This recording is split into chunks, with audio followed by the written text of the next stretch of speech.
Idaho property research looks a little different than Oregon or Washington. While Oregon uses map and tax lot numbers and Washington uses parcel numbers through easy GIS maps, Idaho's systems can take just a little bit more work.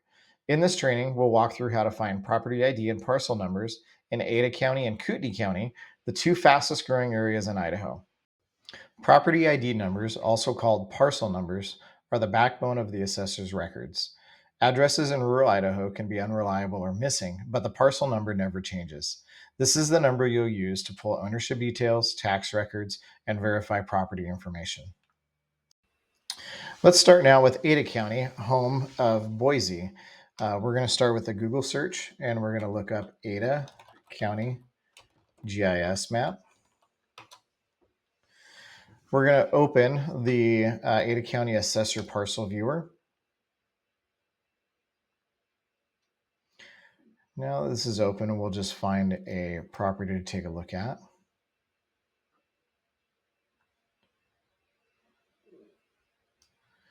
Okay, we're going to take a look at this property. Now, one extra step that you have to do in this GIS is you have to go over to identify. This is going to allow you to access the information. And just like that, we've clicked on the property. We found the property that we're looking for. Here's that parcel number right here, but I'm going to go ahead and click this to grab a little bit more information. So the property ID number that we're looking for, parcel number, is R5357171700.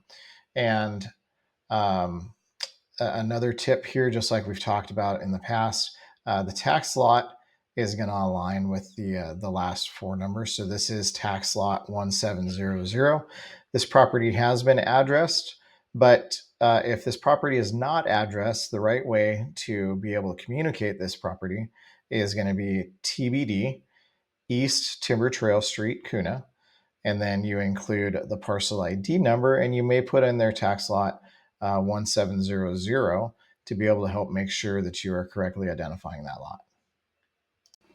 Now we'll go up to northern Idaho and we'll take a look at Kootenai County. So we'll start again with Google and we'll put in Kootenai County GIS map.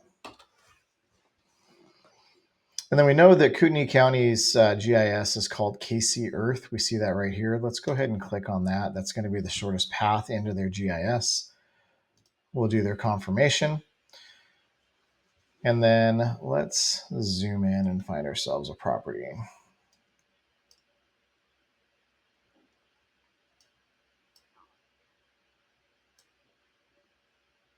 Now let's go ahead and snag this one. Here's an undeveloped piece of land.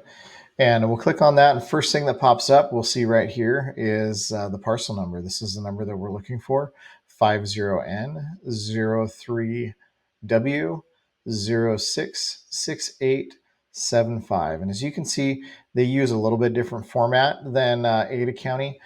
We do find quite a bit of inconsistency in the information across Idaho, at least the format of the information.